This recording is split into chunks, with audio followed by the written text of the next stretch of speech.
সাবেক আইনমন্ত্রী আনিসুল হককে 3 দিনের রিমান্ড দিয়েছেন আদালত।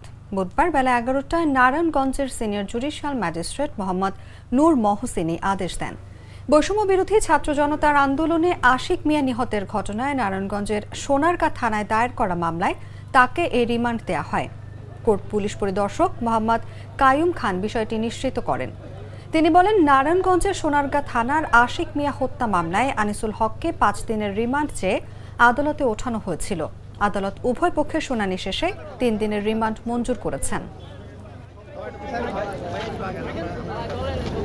মামলা নম্বর 14/8/2024 এটা একটা হত্যা মামলা।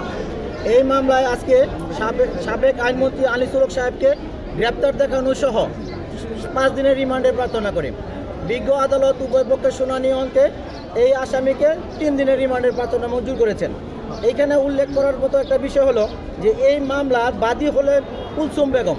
কুলসুম বেগমের ছেলে আশিক মিয়া সহ আরও প্রায় 300-400 ছাত্র বৈষম্য আন্দোলনকারী কাশপুর সিলেট মহাসড়কের সিনহা গার্মেন্টসের সামনে অবস্থান করাকালীন সময়ে এই আসামি এবং অন্যান্য আসামিদের পরামর্শে এবং প্রত্যক্ষ হুকুমে এই তৎকালীন এই ছাত্র জনতার বৈষম্য আন্দোলনকারীদের উপরে এলোপাথারি গুলি করা হয়।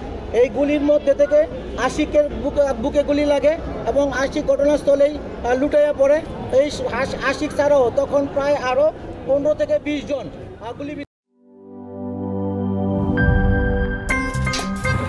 আমার একটা স্মার্ট সিদ্ধান্তে 25% গ্যাসের খরচ কমেছে। ভাবছেন কিভাবে?